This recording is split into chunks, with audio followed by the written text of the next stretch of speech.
we get told, give a man a fish, he'll eat for a day, teach a man to fish, he'll eat for a lifetime.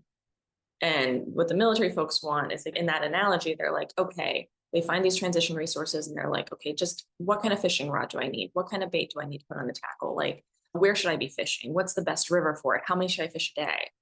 And I try to step in. And the first question I ask them is like, why the fuck are you fishing in the first place? Do you even like fish?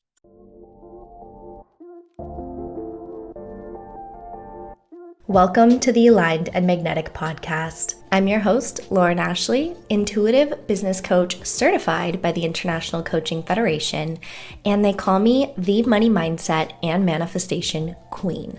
I take a spiritual and practical approach that's backed by neuroscience to help you make your vision a reality, but more importantly, doing it in a way that lights you the fuck up.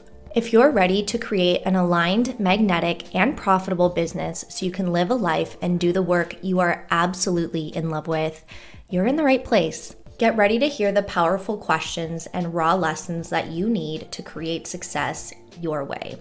Thank you so much for being here. Let's dive in. Hey loves, welcome back to another episode of the Aligned and Magnetic podcast. I'm so excited to bring this guest on today and to interview her. Helene is a catalyst for personal transformation, a former Air Force captain, federal criminal investigator, and now professional certified coach. She brings a unique blend of military resolve and emotional intelligence to her practice. Fueled by a passion for fulfillment, Helene has guided over 150 clients through major life transitions, empowering them to unlock their true potential. Through her transformational coaching, she combines cosmopolitan insight with academic rigor to help military leaders reclaim their identity and successfully transition into a civilian life they actually love. There's a common theme here with doing things you actually love on this podcast. Rejecting toxic positivity, Helene champions seeking pleasure over productivity and presence over perfection. With audacity and compassion, she supports clients in overcoming overwhelm, preventing burnout, and creating sustainable success. So welcome, Helene. I'm so excited to have you here. Thank you, Lauren. Thank you for having me. I'm excited to be here. Just being in the same Zoom room with you is just a great start to the day, frankly. Ah, I love it. Yeah. So Helene and I, just to give our listeners a bit of a background, we connected at Tavana's Coaches Collective, a network filled with amazing people doing really incredible work. And it takes the, I would say, heaviness out of networking. It's actually really fun to go on there and see sometimes new, sometimes familiar faces and just to build relationships. And it's been actually really fun for me. And I get to meet people like you. So it's awesome. Absolutely. It's so key to have like another perspective on what we're doing, because it's really fun to learn from others in our field, but also to learn from other people's experience. So yeah, I'm grateful that we met in that collective as well.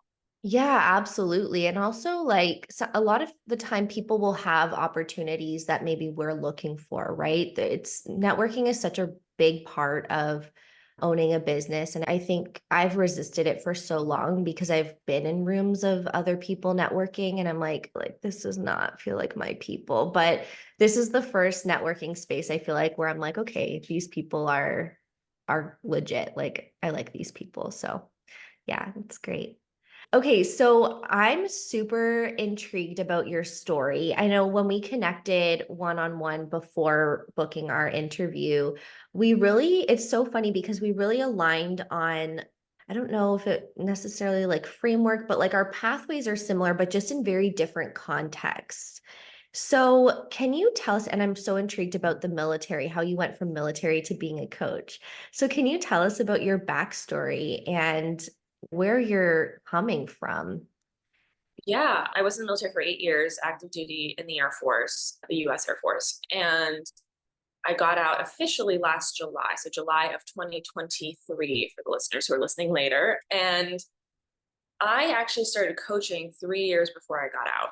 And what led me to that exposure, I think is probably common for a lot of other coaches, right? You start off usually as a client of another coach, right? You recognize, oh, this thing might serve me. And so it was the start of COVID, really just right before in 2020. And I realized I peaked and checked all of my boxes and I started panicking. So I was like, okay, I own the condo in LA. I have a dog. At the time, I had a partner. I had a six-figure salary. I had a social life. And I was sitting there like, okay, but like, what's next? What's my next box on this to-do list of life? Like, you cannot tell me that I peaked at the age of like 26, 27. Like, there's got to be more to this. Why am I not feeling satisfied? And then friend of mine was having like a little 5-day masterclass, 5-day challenge, and I wanted to just support her. And so I was like, yeah, I'll sign up. I'll be a client, like just me out of the kindness of my heart. And by the end of it, I was like, you know what? I like this way better than therapy. Like, I love the ownership piece. I love being asked questions that actually challenge me in ways I haven't been challenged before. And so I signed on to be her client for like 6 months to a year, which is a really long time to do, but I was going to be deployed for a whole year in Qatar during COVID. So I was like, this will be good for my mental health in some capacity, even if I just take an hour out of my day. And so as I was being coached, as I was like taking on responsibility, healing my own stuff, I came to the realization that while I started as a client to figure out what was next, what I actually learned and took away from it was to embrace the uncertainty. And that was like that's the best learning I could have gotten from that. And naturally, when I was there, like in this deployed environment, I noticed I was attracting more and more people coming to me and asking for help. And I thought, dang, I wish I had tools to help them better. Because my background is as a criminal investigator for the Air Force, which means I love being curious. I did the job because I really liked the one-on-one aspect. I loved asking questions. I loved getting to know people. I wanted to make them feel comfortable and safe and vulnerable enough that they could tell me the scary truth, whether they were a victim, whether they were accused, whether they were witnessing something egregious. It was really gnarly stuff. And so I took on it was really much a big point of pride and responsibility for me to be like, okay, let me make sure they leave this interview, the scariest day of their life, like better than how they walked in. So I wanted to leverage those skills in a way that supported people, not just in defending themselves in a court of law or not in just sharing their tale and having someone else determine their livelihood. I wanted to use those skills in a way that allowed people to take the truth about themselves and use it to better their own livelihood and to actually make change for themselves in a way that supported them and empowered them. So that's why I started going through a lot of coach training while I was deployed. I think now I have like 13 certifications in different modalities because I wanted every tool in my toolkit so I could tackle and help anyone who came my way. And so by the time I decided to get out of the military for different reasons, I had already coached over 600 hours. I had already coached over 150 people. And so I had gotten my reps in as a coach. And then when I got out, I was like, okay, now I need to get my reps in as an entrepreneur. A whole different ball game. Whole different ballgame and skill set for sure. Yeah. Wow. What a beautiful background. And it sounds like it was such a natural transition from one thing to the other. And I love that something that really stood out to me was your intention of making people feel really good in a day that could feel really daunting. I know, like for myself, whenever I have to deal with like legal things, I like clam up. I'm like, what am I doing? And it's scary to like go through a criminal investigation is a whole different ballgame, but it's scary to go through those things. So I love that you brought that essence in from the get-go. And it just speaks to like, I guess how natural coaching presence comes to you to begin with, because that's a really big part of having a good coaching presence, right? So yeah, thank you for sharing. You're welcome. So tell us more about when you were feeling like you had checked all of the boxes. What was it like for you to, I don't know, be in that time and then come into coaching and realize, oh, maybe well, I don't know, what was the realization? Yeah. So I think, again, I think it's typical of most clients, but as a coach, I'm sure you resonate with this, where we want people to come to us before they hit rock bottom. right? Like I want like 10% awareness of like that you want to change your life, but I don't want you necessarily to have to learn the lesson the hard way before you beg for help. So I was in that place where I was recognizing I had just gone through like this friendship breakup, and it put into perspective and it made me question this social life and these friendships that I had built. I was like, wait, if this is how this ends, if this is the outcome of everything I put my time and effort into, was it really a friendship that I was looking at? Or was it another codependent relationship where I was bending over backwards emotionally and catering and tiptoeing around this other person until it wasn't tenable anymore? Same thing with my romantic partner. That was a thing where literally after almost 2.5 years of dating, we broke up because he was like, I don't actually think I want to make you happy. Wild. I would have thought that was like a prerequisite for being in a relationship. He's like, yeah, I don't know that I like you. And I was like, again, wild that this wasn't, these are things I took for granted. But when I look back at it, it wasn't at all they're doing. There's no blame on them, right? The real blame is like, oh, it was those relationships where every month I'd be like, are you sure we're not incompatible? And he was like, we'll cross that bridge when you get to it.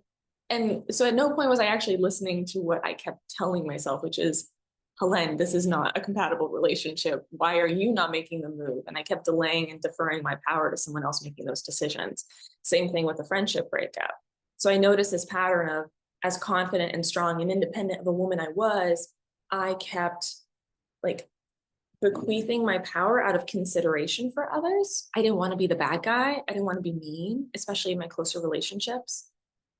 And so working with a coach, a lot of the realizations I had were how I was choosing relationships that were codependent, not in the way that people perceive of like, please be nice to me, please love me, please need me, but it was more, I needed to be needed. I didn't want to be liked. I don't care about being liked, but I did care about making sure I was needed. And I inherently chose dynamics in friendship and relationships where there was an inherent power dynamic that I could derive and feel like a little bit holier than now just by virtue of being their friend. And that was a big wake up call, and noticing how much responsibility I was taking for everyone in my life and how transactional I was still perceiving my friendships as being. I had a little bit of a martyr complex. So those are like the big realizations that I was coming to as I was starting to work with that coach during that 5-day masterclass. So I was like, I have all these things and I'm not feeling fulfilled or satisfied. And that was really kind of the wake up call that I needed. Yeah, I love that. And it's so interesting. Something that stood out to me is like how we can be so independent and yet the relationship dynamics, like, yet so, I don't want to say docile, but so like just giving away our needs for the sake of someone else's needs. So it's very complex how like human behavior kind of comes to be. Thank you so much for sharing. So I'm super curious about what some of the common obstacles or challenges or themes that come up with your clients when they're transitioning from military to creating a life that they love. Yeah, it's definitely a nuanced experience, but I think while this might sound exclusive to the military, I think it's true of any environment that you're in that you've been in for a long time. So when I got out of the military in July, I actually realized and started comparing it to, it's a lot more like a divorce than it is quitting a job, because there are places that you can no longer go. Like you lose access unless you retire after 20 years or unless you go into the reserves, you lose access to your place of work. Like you cannot drive on base anymore. You have to hand in your ID card. So literally the place that you used to be able to go into, call home, you no longer have access to. You can't email the people that you used to email anymore. You lose touch with them. People feel like they lose community, or they're afraid of losing that community when they get out.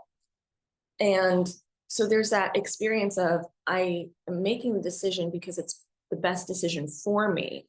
Yet I'm surprised at the fact that I still have to grapple with all this grief. And so I think that's what's important for me to make my clients aware of, and like what I normalize first and foremost for them is this notion that You may have left a job you totally hated. This might be the best decision ever, and you're totally motivated to go do something different. And there's still going to be a shit ton of grief that's going to hit you like a ton of bricks. And you're not going to expect it.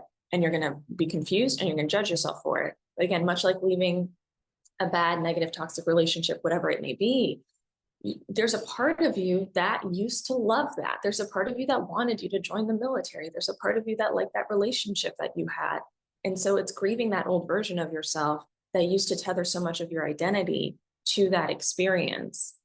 So that's like the first thing I help them with is holding space for that grief. And I was talking to a client about what, I was asking them for feedback as I do, and just making sure, that they were enjoying the experience. And they said, Helene, you don't just give us, help us understand what we want. You don't just help us figure out what we want to do next. You give us permission to want things for ourselves again. And I really had to sit with that because I was like, yeah, that is one of the biggest things you sacrifice in the military is the desire to do what you want to do. A lot of people join the military because they want to fulfill a sense of duty, whether it's obligation, whether it's service of others, right? There's a natural need to sacrifice. Even the Air Force's, one of their core values is service before self, right? So when you live a decade, even 4 years, 5 years, or 20 years with that being instilled in you, how the heck are you supposed to know what you want to do next? You have stopped listening to your own internal compass. You've been told, shut up and color, which I don't know if it's a phrase that translates to anyone outside of the military, but it's very much what it sounds like, of do it because I said so. And so I really help them with rediscovering what they want, because they usually come to me feeling like they've lost their drive, they've lost their purpose. They're feeling very confused and overwhelmed because there are 6,000 resources that get dumped on them that they could access to help them transition. It'll teach them how to write a resume. It'll teach them how to apply for a job. It'll teach them how to interview. But no one's stopping and asking them, okay, for what purpose are you actually doing this? What's actually important to you about what you do next? So they try to fill this void very quickly to match their salary, to get in their job. And then they don't stop to actually stop and think, okay, am I just jumping onto another hamster wheel that leads nowhere because I'm so used to running in place? Or do I actually want to do something that I want to do and remember who I am beneath the uniform once I've shed it? That's so powerful. And it reminds me of the work that I do with entrepreneurs, because it's the same, right? You all of a sudden, okay, well, not all of a sudden, usually there's a little lead up to it, but okay, you decide you want to be an entrepreneur, and there's so many courses, there's so much information out there. And my whole thing is that information is nice, but how does it apply to you? How does it apply to your goals? There's just so much more there that needs to be explored if you don't want to continue repeating the same patterns and falling on that hamster wheel and everything. So yeah, really awesome that you do that and that you help to apply the information to them. So I'm curious about, because you had mentioned on our connection call that military folks want to be told what they're good at, and they don't actually take the time to think about, well, do I actually want that? So what's that process like for you, and what helps you to help them to discover what they want? Yeah, excellent question. I'll try to be as clear as possible in answering it. It was a bit of a stacked question. For sure. I also ask a lot of stacked questions. I'm so excited to know all the things. So the first thing that comes to mind, right, is this analogy that I use to describe the process, which is we get told, give a man a fish, he'll eat for a day, teach a man to fish, he'll eat for a lifetime.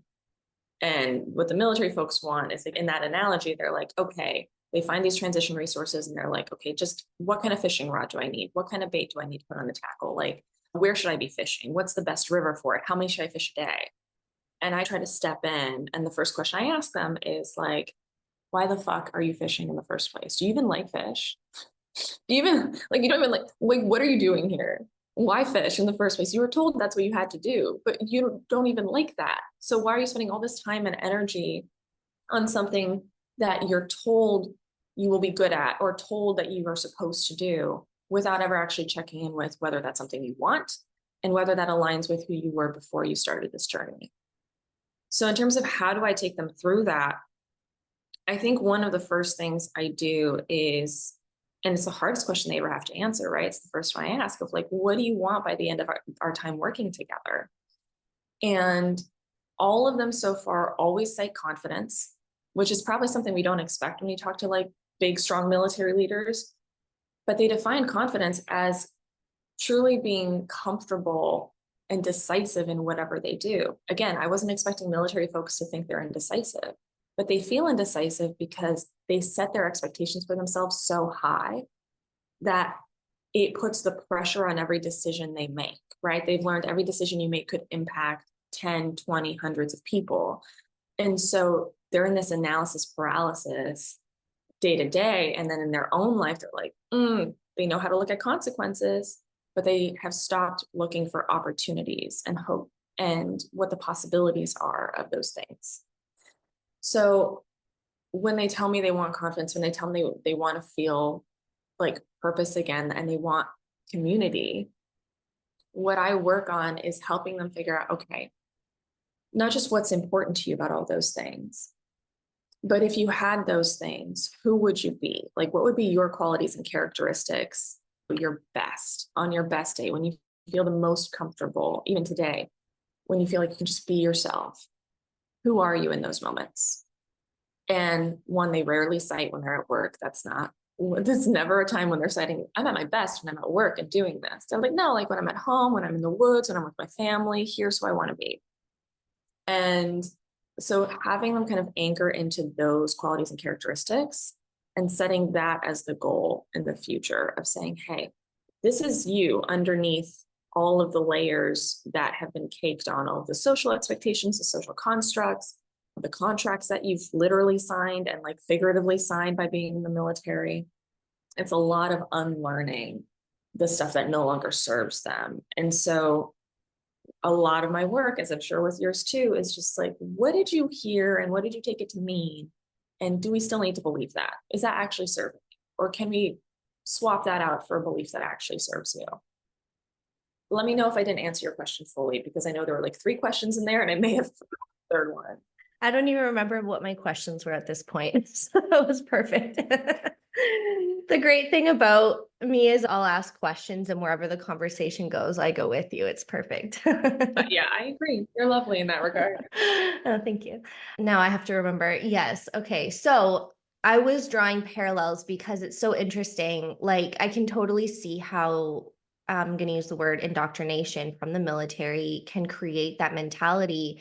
And it's fascinating because I even see bits of this mentality in my own clients who've never even been in the military. But I imagine it's probably so much greater of a like a presence or a mindset with military folks. And I'm curious, like just based on your own experience, how much work is involved or how much time does it's going to depend on each client, I know, but how much time does it take on average to really undo this, I guess, military thinking and really come into their own and calling in what they want for themselves? Yeah, I think that's a really important question that I think even clients would have, right? How long? And it depends, frankly, on at what point they start working with me. Because, like I mentioned before, I think it's true of all clients, right? We don't want them to have hit rock bottom, but if they've already hit rock bottom, it's really fast. If you're like already burnt out, pissed off, overwhelmed, hating the organization, like, sure, that's not going to take a long time because you're already recognizing that you've been indoctrinated and you don't want it anymore. But you might not be taking ownership for your part in it. So then the work is like, might take a little bit longer. But in general, I work with my clients in a 3-week container over 10 to 12 hours. So it's a very concentrated, intense experience. And we focus on like that one big thing that they want at the end of it. Those things that tend to be first and foremost, like reconnecting to their sense of self-expression, which is a thing the military like punishes you for having the most, frankly. Like you can't speak your mind. You can't, you very rarely, not truly, you can't wear what you want. You can't, if you wanted to protest, you couldn't necessarily do that. If you wanted to talk about how you vote, you couldn't do that. If you wanted to complain or even just like petition or anything, you can't sue the government. Like there are lots of things that they deplete you of a certain amount of power that they tell you is not important because it's for the sake of a greater good. So helping them rediscover their self-expression and kind of craft the blank slate for themselves so they can start anew and like clear the canvas so they can be like, you can paint anything on this. You can start fresh, truly. That takes 3 weeks. It might take a little longer if they haven't, if I've had clients in the past, I don't attract these anymore, but who don't have a sense of like a deeper emotional intelligence. And so when I'm like, how do you feel? Like, how does that make you feel? And they say badly. Like, okay, we need a couple I need to add a couple weeks to this because here's an emotion wheel and remember how you feel. That's not who I've been attracting. I've been attracting gratefully people who are like, something's amiss. Like there's blood in the water. This is not my vibe, but I don't know what to do next. And that's keeping me stuck where I am. Right. It's like, if I knew what was next, I wouldn't be here. But because I don't know what's next, I need a little support in feeling comfortable. And they could choose to stay in because I'm still helping them like find a way to self-express regardless of where they are so they can belong wherever they go. But yeah, so I work with them in a 3-week container. And then I just launched a 7-month program, which is, I call it Mission GTFO, which for the kids at home, it's get that freedom on. For everyone who knows anything, it's get the fuck out. Because the reason I didn't just make it get the fuck out is frankly because I don't care if they ask to work with me and they're like a year out from when they might be wanting to get out or 6 months before they want to get out. And they work with me and they choose to stay in. That doesn't matter to me. It might not even matter to them because what's important is like, are you doing what you want to be doing? And that's what I help them figure out. So it might be, hey, I'm choosing to stay in a little bit longer because I'm stationed close to my family right now. And I'm building the blocks to move on and express my freedom in other ways. So that's why I kept get that freedom on, because that's really what I'm helping them redefine is like, you can find and rekindle passion and freedom in an environment that has otherwise indoctrinated you to be rigid and restricted on your self-expression. So the 7-month program is just, they still get the one-on-one time, but then there are additional workshops and I take them through like my 5 Ps of personal power, and they get 2 different group coaching opportunities as well. So it helps them build that community and that off ramp for when they're ready to be like, okay, I know this is the right choice and I want the proper scaffolding as I'm transitioning out. Mm-hmm. I love that's something that you said personal power, and that was really shining through in what you were saying because, it doesn't matter ultimately whether we're talking military, whether we're talking about like a job you hate, like as long as you can find and get clear on, I guess, your intentions of being there, right? Like I work with some clients who are still working a 9 to 5 and they're like, oh, I hate my 9 to 5. I hate my 9 to 5. I hate my 9 to 5. And it's like, okay, well, you could leave your 9 to 5 if you wanted to, but what are the reasons you're staying? And I think once we can find that resolve and that like take back our power in the sense that we are making the decision to stay for reasons, it just frees up so much like resistance. Like it gets rid of so much emotional and like mental heaviness that we feel because we feel like restricted or like we don't have freedom when actually we do have freedom because we're choosing to stay.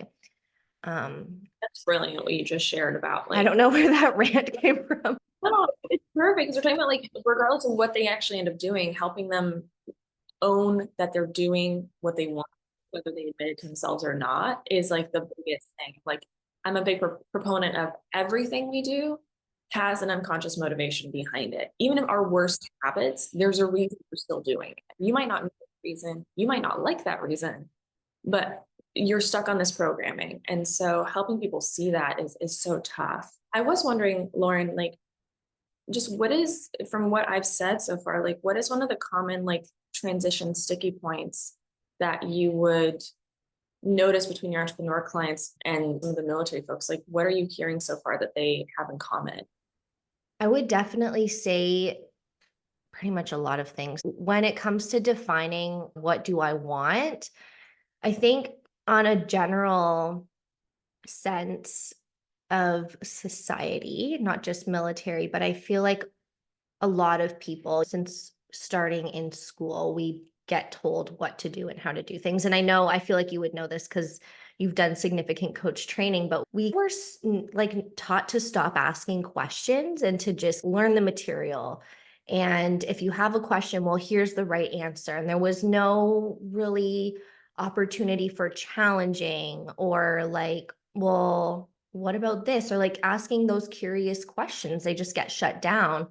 And then we get told, like, oh, well, if you go to university and if you go here and if you go there and get this job, then you'll be successful and financially free. But then my clients find that, well, actually, I didn't love that. Like it wasn't fulfilling, or yeah, I just like it wasn't what I thought it was. So I think in that sense, it's definitely related.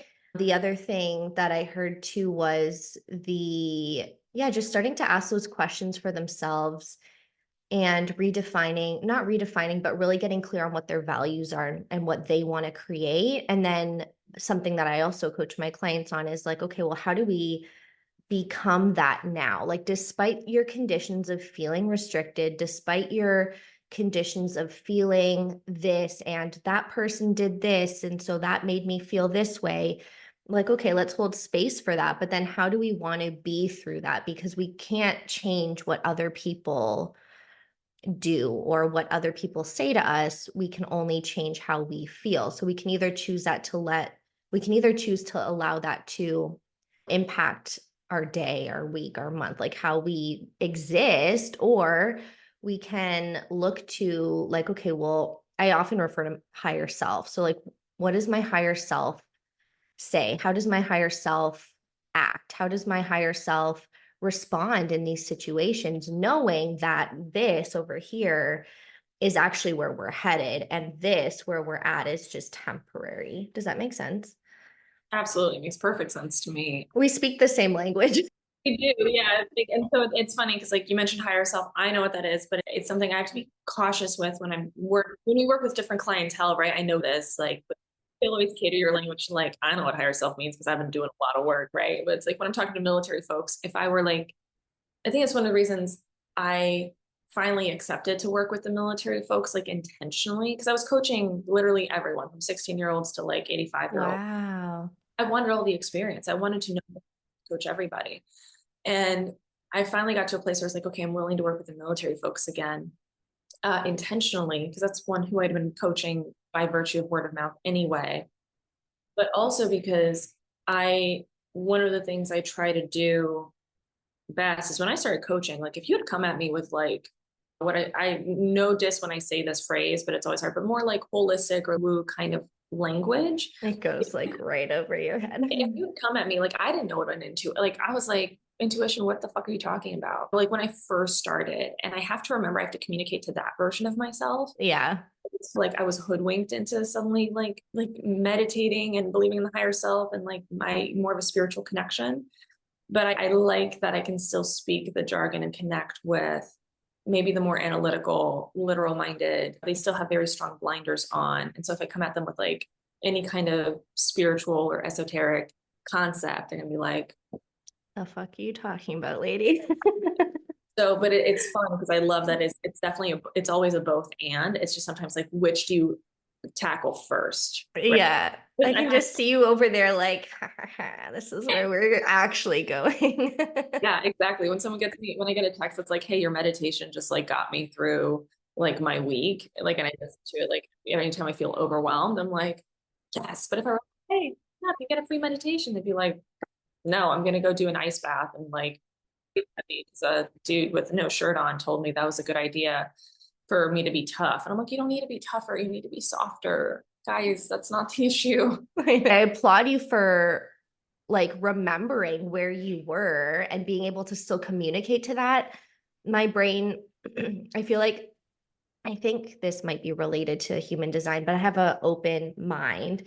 So my memory of like back then, I'm like, I don't even know what I was thinking or going through. Although I think I always had a sense of like intuition. My mom's a professional coach and she runs a coaching academy. So I heard her say things like intuition, and I always had like a interest in positive psychology and and meditation. I always tried those things though, and it didn't really work for me. So I was like, meditation, whatever. But there was still something there that I was like, okay, So yeah, definitely. I love that you can still speak to those past versions of you and connect, because you're right. It's, so many people on this planet, we speak different languages, and it always amazes me that we're all living such different experiences.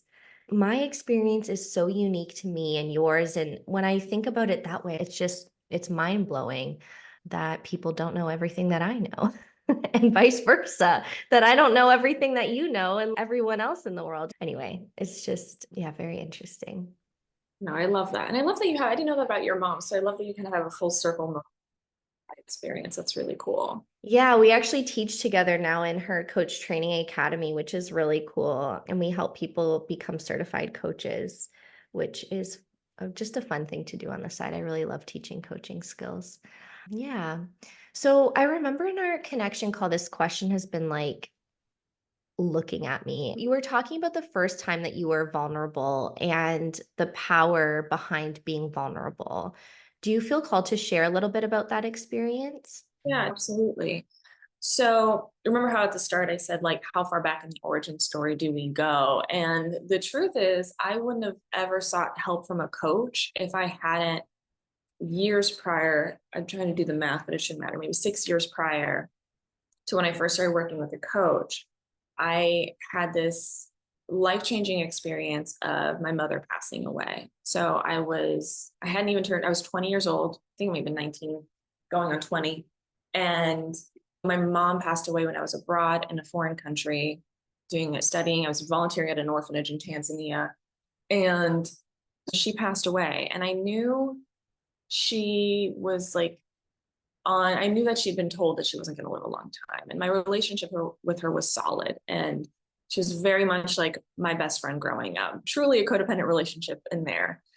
But when she died, I definitely had an oh shit moment. Not because I was like, oh no, I regret. And I wish I'd had a better last conversation. None of that.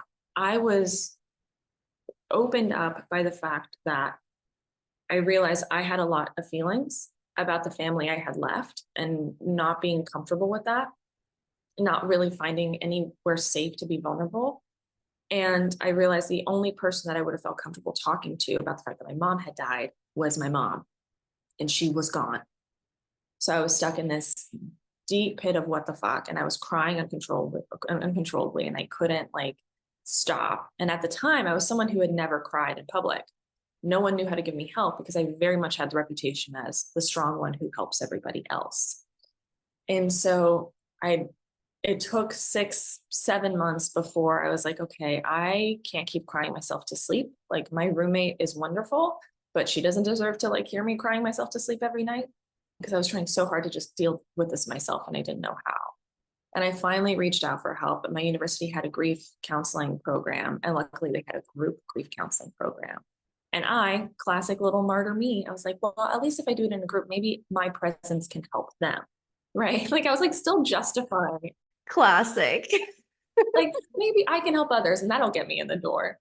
And of course, lo and behold, it helped me tremendously, because what I learned very experientially, right, is that vulnerability begets vulnerability, and shame dies in vulnerable spaces.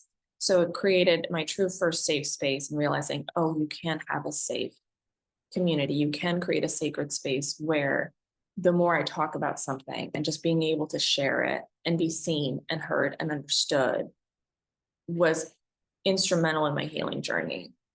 And my friends, even months later, were like, hey, Helene, we're sorry. Like, we didn't know how to be there for you because you were always the strong one. Like, we did not know how to help you. And I didn't know how to ask for help.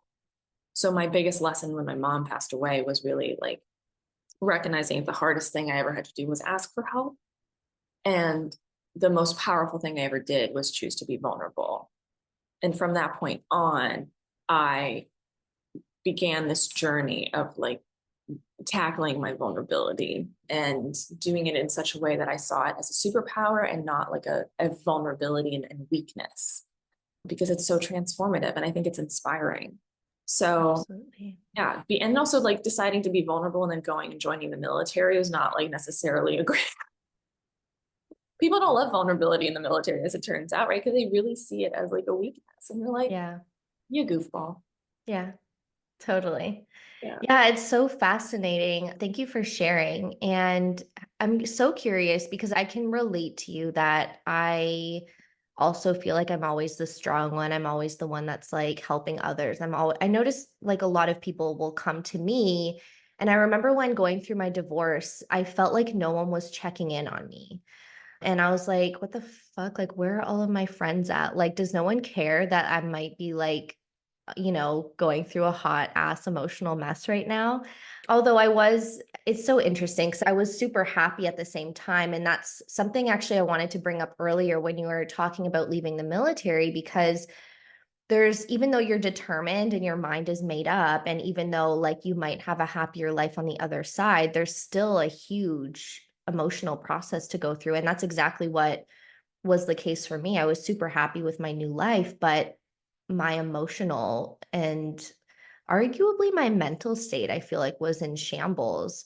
And those are situations where I grew up with this mentality being shared of like mind over matter, right? And it's like, well, those are moments where if you look on a holistic level, you can't just out mindset your emotions. You can't just oh, those don't exist. It's fine. Like, let's just go be happy. It's holistic. You have to give space for the emotional body, the spiritual body, the mental body, the physical body for us to be able to fully heal and move forward. Otherwise, we're just stuffing stuff down. So, yeah, anyway, I thought that was interesting and relatable. So I'm curious, as a fellow strong person who struggles to ask for help, how do you ensure, or not ensure, but how do you, I don't know, make sure that you're not being that strong person all the time and that you're getting the support that you need? Frankly, Lauren, it's a journey. Like I still had to practice that and push myself to do it 2 weeks ago when I asked two of my closest friends and I was like, hey, here's my new landing page. Like I'm not in a place right now for critical feedback because normally I don't mind that. But I was like, can you just give me encouragement, please? Because that's something I realized I don't get a lot of intuitively, right? I don't know if you experience this as like a fellow confident, strong woman vibe, but it's like people don't like give us compliments or give us reassurance because, and also as an entrepreneur, I think that compounds it because no one's giving an entrepreneur reassurance because no one's like seeing what we do day to day and everything that happens behind the scenes that we really want someone to tell us, you're doing a good job. And no one sees all that shit. Like even this podcast, I know all the work is not this conversation. It's everything that comes before and after. And no one can see that. So no one can ever compliment you or give you praise on that. So I think there's that compounding factor. So most recent time I had to ask for help was me literally asking my friends, hey, can you give me some encouraging words? Can you hype me up? Like, because at the time I was feeling burnt out from good things and bad things because it's all happening at once. And through this journey, one, my tolerance for burnout has lessened, not increased. So I used to be like, I can handle anything, give it all to me. And now I'm like, no, I'm more sensitive now, and that's a good thing. So that means now I have to ask for help sooner. Yeah. But when I first started practicing asking for help, it's going to sound really silly. And it might not sound like asking for help, but it was when I was in these interviews with these people as a criminal investigator, I would delay going to the bathroom. Some of these interviews were like 4 hours long, and I'd have to go to the bathroom. And I would just hold it because I was like, what if I break rapport by going to the bathroom? What if like suddenly I asked to pause and then they're not comfortable anymore? And one day I had someone someone I was interviewing, they're like, hey, do you mind if we like take a break and go use the bathroom? And I was in my head, I was like, oh, thank God. But in my head, I was like, they could do it. And they're in the scared seated position right now being interviewed. It's like, of course we could go take a bathroom break. And I learned that if I pre-frame something, if I say something at the beginning of that conversation, say, hey, at any point in time, you and I can ask for a break. Either of us can ask to go to the bathroom, just let me know. If I had let people know ahead of time, hey, I might ask you for help. Hey, I might need help with this later. It makes the actual asking of support a lot easier.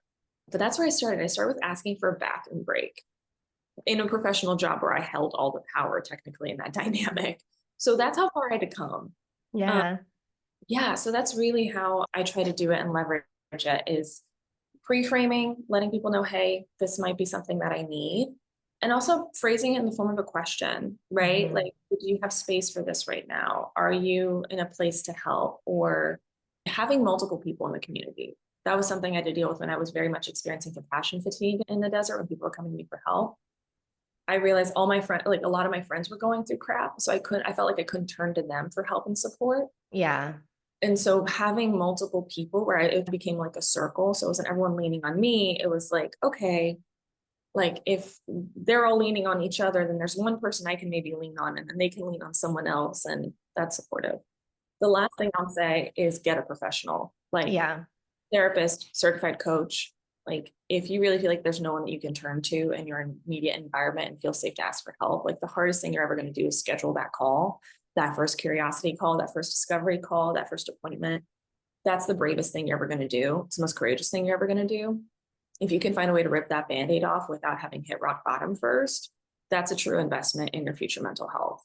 And Mhm. so if you feel like no one around you is supportive and you can't ask anyone else for help, start there with someone who justify it in your head saying they get paid to do this, right? That's what I did. I was like, they're getting paid to help me. So We're good.